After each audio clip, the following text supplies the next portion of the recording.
Screen पर चल रही तस्वीर को जरा ध्यान से देखिए।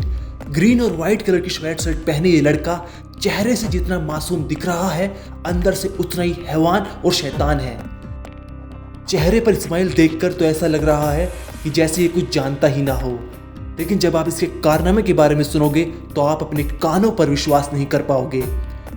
इसने अपनी माँ के साथ ऐसी घिनौनी वारदात को अंजाम दिया जिसकी आप कल्पना भी नहीं कर सकते। साथ ही इस लड़के ने अपने भाई को भी हैवानियत के जाल में फंसा लिया। जब आप इस 20 साल के नितेश नाम के लड़के की वारदात के बारे में जानोगे तो आपके रोंगटे खड़े हो जाएंगे। दरअसल ये मामला तमिलनाडु के चेन्नई का है। यहाँ नितेश एक निजी कॉलेज में आर्ट्स की पढ़ाई कर रहा था। वो अपनी माँ पद्मा और छोटे भाई संजय के साथ रहता था। पद्मा एक्यूपंक्चर थेरेपी सेंटर चलाती थी और नितेश के पिता ओमान में काम करते थे।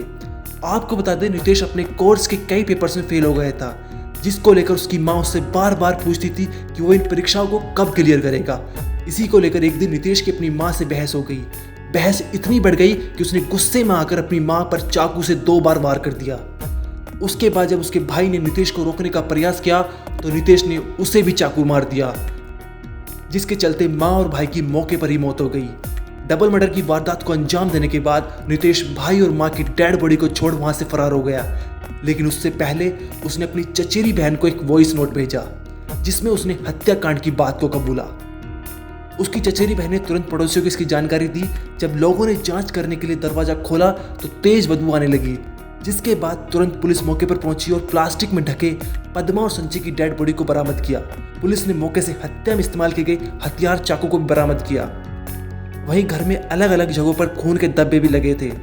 अब इस मामले में पुलिस ने जांच पड़ताल कर नितेश को उसके भाई और मां की हत्या के आरोप में गिरफ्तार कर लिया है। ब्यूरो रिपोर्ट, क्राइम तक।